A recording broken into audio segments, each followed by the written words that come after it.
Você está ouvindo NetoCast, Direito, Tecnologia e Informação nas redes sociais.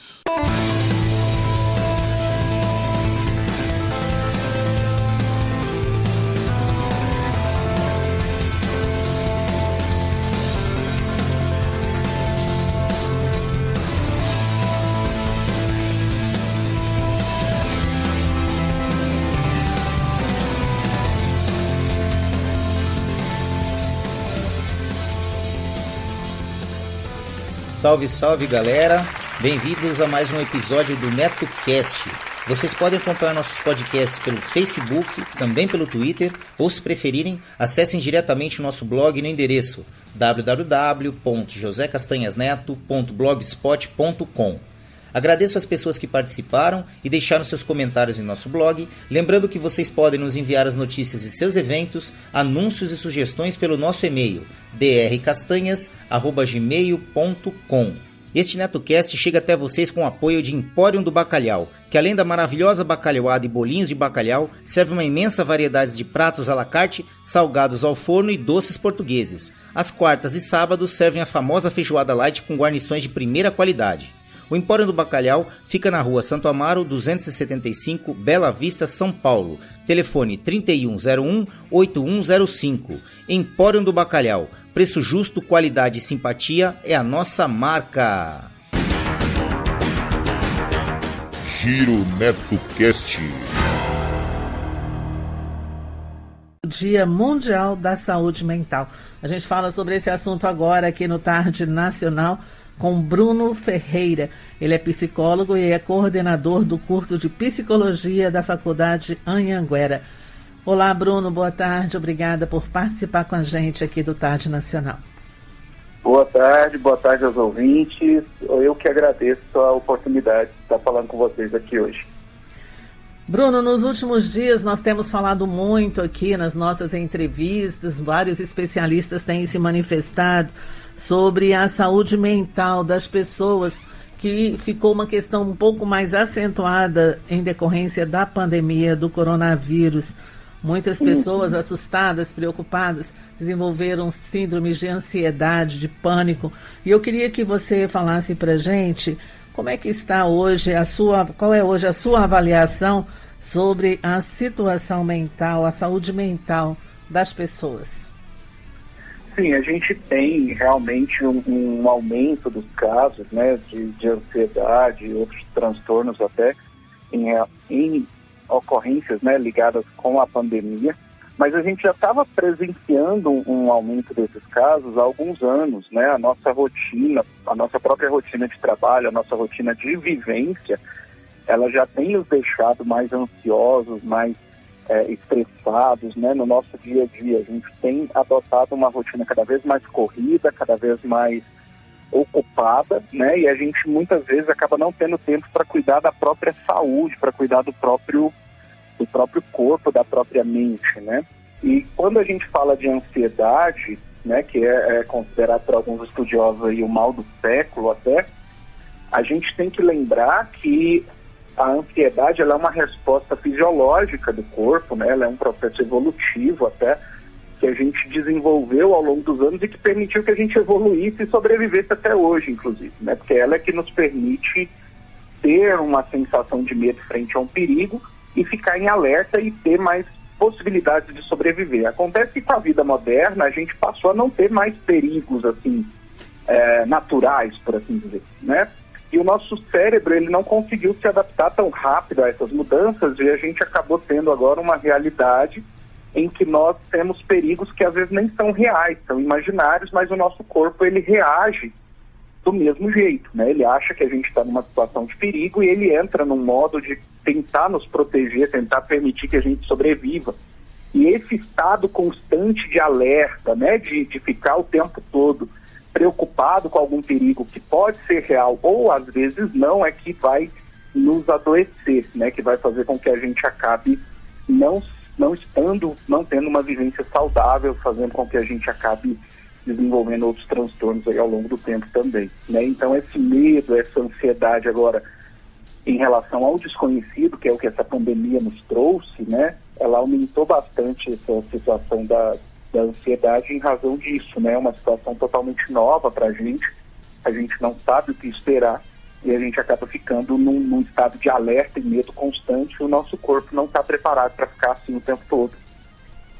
A gente tem algumas pesquisas que evidenciam bem essa situação, Bruno, né? A gente tem aqui, por exemplo, segundo a Organização Mundial de Saúde, a OMS, a depressão atinge hoje cerca de 12 milhões de brasileiros e até 2030 deverá ser a doença mais comum aqui no Brasil. Você acabou de falar aí dessas relações de pressão que a gente tem para estar sempre ligado, sempre dando conta de todas as situações, sempre acompanhando o noticiário, né? E a Fundação Oswaldo Cruz também desenvolveu um estudo sobre a pandemia e o isolamento social e de como isso afetou a saúde mental dos trabalhadores que atuam principalmente em áreas essenciais. A gente inclui aí os profissionais da saúde, né? Os sintomas de ansiedade e depressão nesse público atingiu 47,3% desses trabalhadores. Você acredita que é possível reverter esse quadro, que quando a pandemia passar, essa pressão e essa tensão serão aliviadas, ou a tendência é que as pessoas passem a sofrer cada dia mais com esses sintomas de ansiedade, de angústia, de preocupação? É difícil falar porque a gente tem uma tendência de se manter sempre, né, angustiado e tudo mais. Os profissionais da saúde, eles têm uma situação, inclusive, um pouco mais difícil, que é justamente trabalhar em mais de um lugar, ter mais de um trabalho, né, ter mais de um ofício, né, e isso acaba já desgastando bastante, né, tem plantonistas aí que pegam 2, 3, 4 plantões seguidos, né, sem descanso e tudo mais. Com relação aos profissionais de saúde, a gente tem até algumas pesquisas que indicam que a questão não é mais nem se vai haver uma próxima pandemia, mas quando vai haver, né? Então, não querendo adotar um tom alarmista, mas a tendência é que outras doenças, né, acabem surgindo e que a gente viva cada vez mais em razão do número populacional gigantesco que a gente tem, né? Mais situações pandêmicas. E isso é importante que a gente tenha um processo agora de cuidado e resgate desses profissionais de saúde, né? Então a gente hoje tem poucas ações, principalmente se for por conta dos estados, né, do governo em si, voltadas para o trabalhador, né? Então a gente precisa hoje sim de um serviço que cuide dessas pessoas para que elas tenham condições de cuidar dos outros, né? Porque são profissões desgastantes.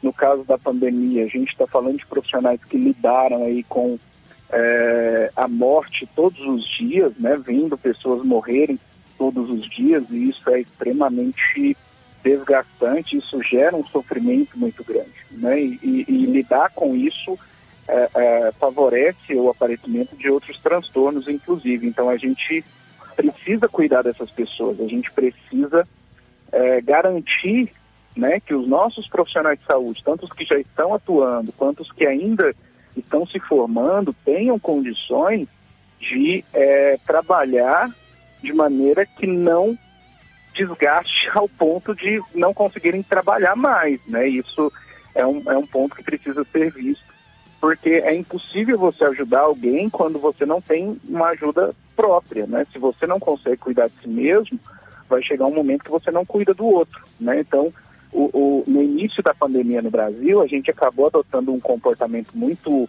arriscado, que foi o de simplesmente abrir mais e mais leitos, né? E sem pensar em outras medidas, e chega um momento em que o recurso humano ele acaba, ele esgota.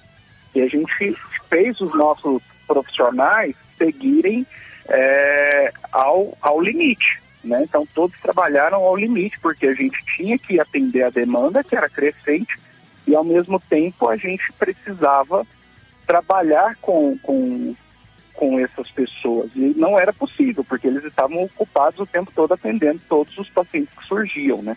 Uhum. Agora, Bruno, você mesmo já falou sobre toda essa pressão e falou sobre os outros problemas que a ansiedade, por exemplo, pode desenvolver, né? Como hipertensão, complicações cardiovasculares e gástricas. E eu te pergunto, além dos profissionais da saúde, né, que tem toda essa sobrecarga, pessoas comuns, trabalhadores comuns como nós aqui, que vamos vivenciando, acompanhando toda a situação do mundo aí, do que está acontecendo, a perda de um familiar ou de um ente querido, tudo isso também pode desenvolver essa síndrome, essa situação aí de outros problemas que vêm junto com a ansiedade. E como identificar, o que fazer quando você percebe que alguma coisa não está bem com você? Sim, a perda de parentes, né, de familiares nessa pandemia é algo que a gente ainda está elaborando, né, essa perda, porque muitos familiares perderam alguém e não tiveram sequer a oportunidade de se despedir dessas pessoas, né? Então foi uma situação extremamente dolorosa e que eles não puderam nem passar pelo rito de despedida, né, pelo velório, pelo aquele momento de dor que é sofrido, mas que muitas vezes é necessário, inclusive, né, para a gente poder elaborar essa perda. Outros profissionais também estão sofrendo e também passando por processos de desvalorização, inclusive, né? Então a gente falou dos profissionais de saúde, mas a gente tem diversos serviços essenciais, como a própria imprensa, que não pararam de trabalhar em momento algum e que não tiveram nem o privilégio de trabalhar em home office, né? Então muitos de nós teve o privilégio de trabalhar em casa e correr menos risco nessa pandemia, mas a gente teve uma parcela gigantesca da população que ainda está, né, exposta aos riscos e que não teve nenhum tipo de possibilidade sequer de escolha, de não querer se expor. Ele tinha a obrigação de ir trabalhar para se sustentar, para poder sobreviver, inclusive, né? Respondendo à questão dos sinais, né, com relação à ansiedade, por exemplo, o nosso corpo, ele emite alguns sinais bem claros quando a gente está ansioso. A gente percebe que a gente está ansioso porque o coração dispara, né? A gente fica com a respiração um pouco elevada, a pressão aumenta, a própria temperatura do corpo aumenta um pouco. A gente acaba percebendo esses sinais do momento da ansiedade. Mas quando a gente entra no estado permanente de ansiedade, por assim dizer, né, que pode evoluir para uma síndrome de ansiedade generalizada, por exemplo, a gente precisa ficar atento com outros sinais que o corpo acaba emitindo, porque se eu estou num estado constante de alerta, meu corpo acaba não dando atenção para outros pontos, né? Então a gente acaba tendo aí uma redução da imunidade, né, porque o corpo não consegue lidar com a produção de anticorpos e ficar em estado de alerta o tempo todo. A gente tem aí a sudorese, né, o suor nas mãos e em outras partes do corpo em excesso, a falta de apetite em alguns casos. Outras pessoas acabam desenvolvendo uma fome maior, né? Então o apetite ele muda.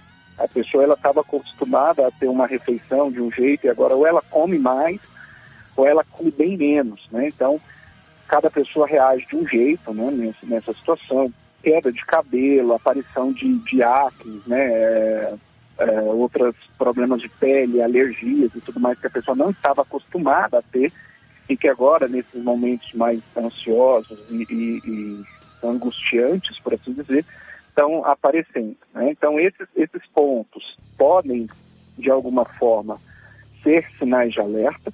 No caso da depressão, a gente tem uma característica forte da depressão, que é uma situação de tristeza, né, constante, e que não tem uma causa específica, né? Porque quando a gente perde alguém, quando a gente perde um emprego, quando a gente se machuca, a gente tem uma causa que a gente sabe nomear para a nossa tristeza. Eu estou triste porque eu perdi um emprego, eu estou triste porque eu perdi alguém que eu amava e tudo mais.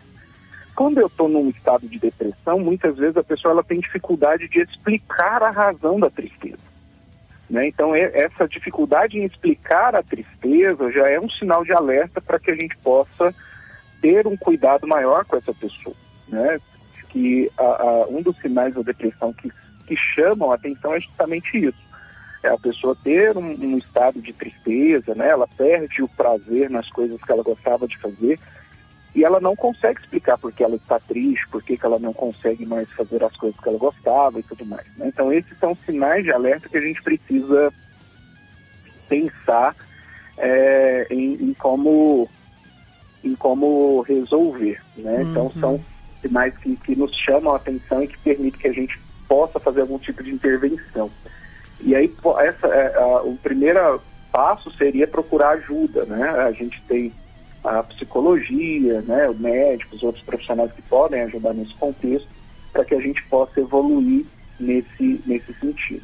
Eu ia perguntar exatamente sobre isso para você, Bruno, porque a recomendação sempre é a de procurar ajuda de um especialista de preferência, né? Um psicólogo, em alguns casos o psiquiatra, de realizar uma terapia, seja ela qual for, recomendada por um especialista. E eu te pergunto, para as pessoas mais simples, aquelas que não têm plano de saúde, que não têm muitos recursos, é viável hoje ter disponível um especialista nessas áreas? Como é que está a situação do atendimento para a saúde mental por aqui no país? A gente tem o SUS, que oferece o atendimento um pouco mais limitado nesse sentido, né? Porque a atenção psicossocial pelo SUS geralmente ela é voltada mais para pacientes em casos graves. No acompanhamento psicoterápico, né, muitas faculdades, universidades oferecem atendimentos comunitários, né, oferecidos por estudantes, né, do último período da faculdade, o penúltimo período geralmente, que atendem sob a supervisão de um professor, né, que podem ajudar também nessa questão com um valor mais simbólico e às vezes nem havendo cobrança, né.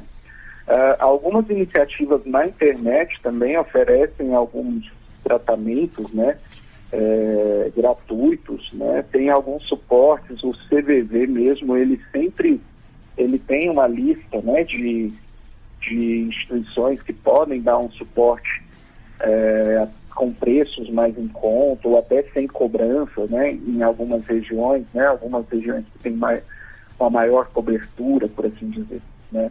Então a gente tem essas possibilidades também. Infelizmente não é não é o ideal, né? O ideal é que que a população tivesse acesso a isso em todos os pontos, né? Onde ele tivesse acesso a isso.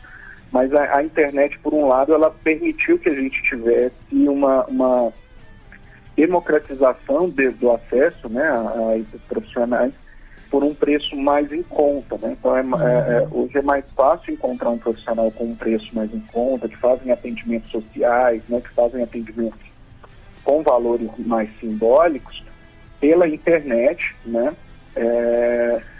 Sem a necessidade de estar no local presencial. Claro que aí vão surgir outras questões, né? Como a questão de ter um local adequado, que ninguém interfira, né? Acaba que o momento presencial com o psicólogo, ele é um pouco melhor, justamente porque você não vai ter ninguém em casa, às vezes escutando o que você está falando, ou tentando escutar, né, e tudo mais. Eu sei que o que as pessoas devem fazer é observar a si mesmas, né, Bruno, e perceber o que está sentindo, como o seu corpo está reagindo. Além disso, você mesmo recomenda a adoção de algumas medidas, né, como exercício físico, por exemplo, e também limitar as horas de trabalho, por exemplo, mesmo que estando em home office, a pessoa às vezes confunde, passa o dia inteiro ali trabalhando, misturando com as atividades de casa, e não relaxa, não descansa, a cabeça está sempre funcionando em torno desses problemas, dessas situações. Isso é um agravante. Sim, sim.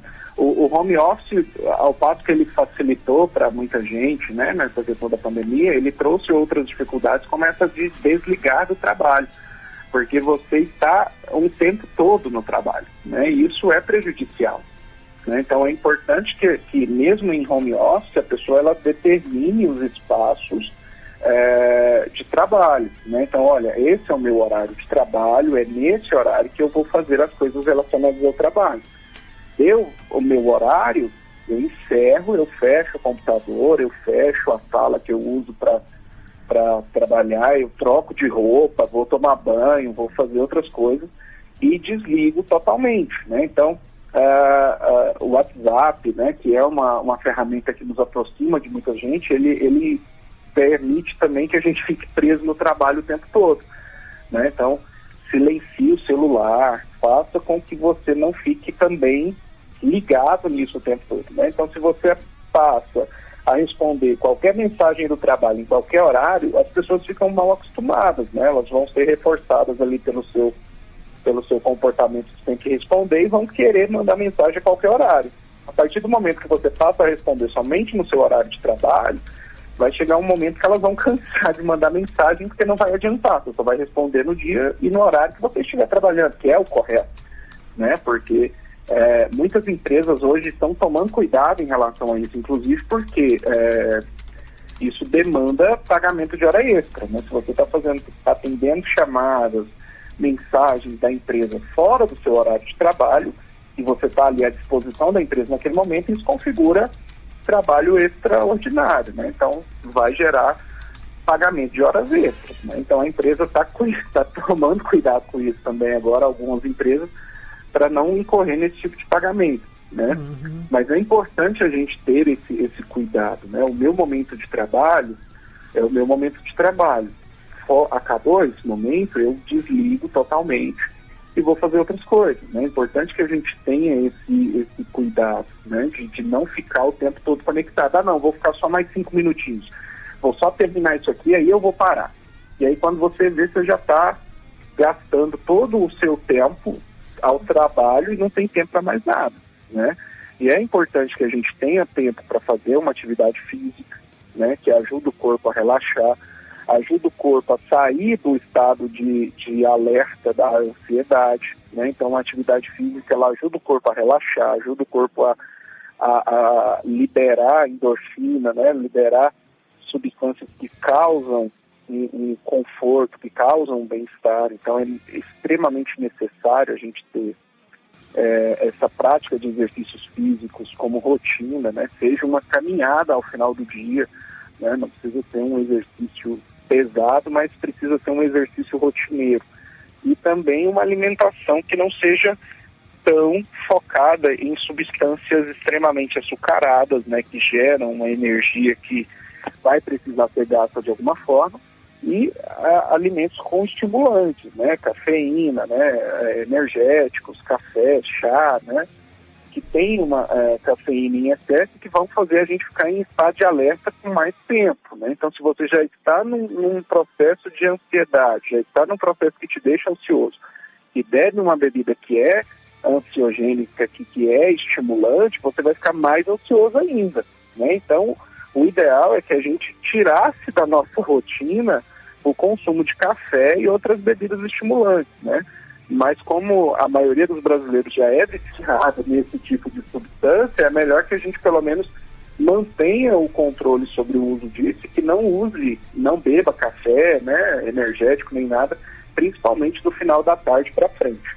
Tá certo, Bruno, muito boas as suas dicas, as suas recomendações, e é para todo mundo se observar e ficar bem para passar essa fase mais aguda ainda da pandemia. Muito obrigada por sua participação com a gente.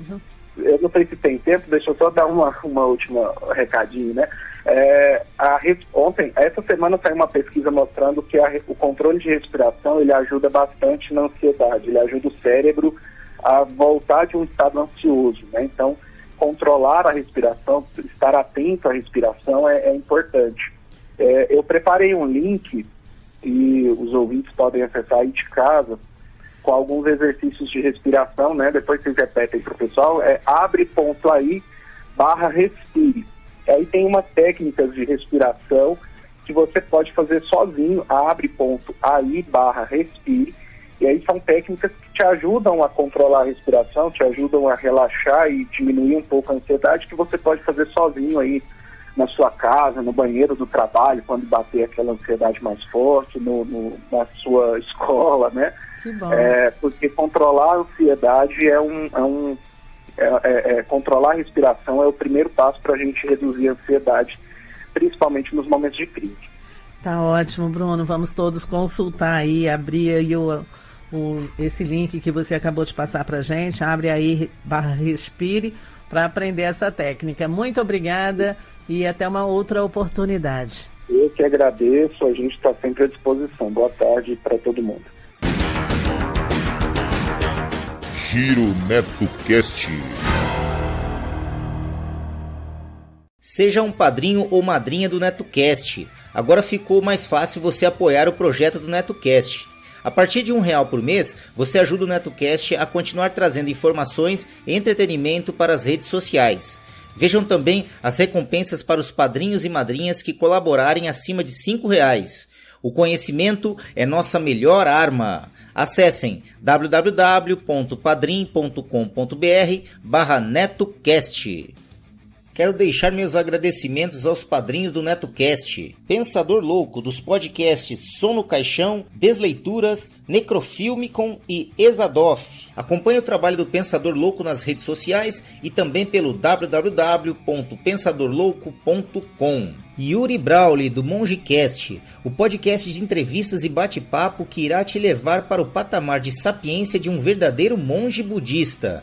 Acessem www.mongecast.com.br. Danilo de Almeida, do Doublecast, o podcast de músicas, resenhas e indicações de bandas que irão fazer suas caspas virarem mandiopan. Acessem doublecastpodcast.blogspot.com. Dan Endo, amigão lá do Japão com participação constantes em vários podcasts, inclusive no Giro NetoCast e também sempre presente lá no Boteco Virtual. Sandro Cruz, escritor, produtor e podcaster, host do Debacast, um podcast que traz os mais variados e loucos assuntos envolvendo tecnologia. Acessem debatec.blogspot.com. Repetindo, debatec.blogspot.com.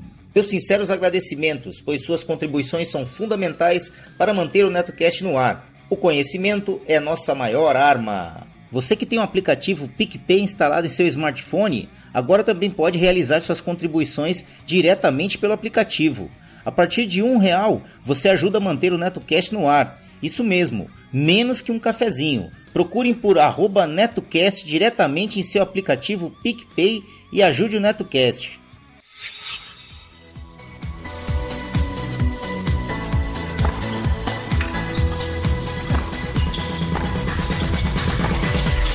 Tenistas em Ação. Uma sacada de podcast.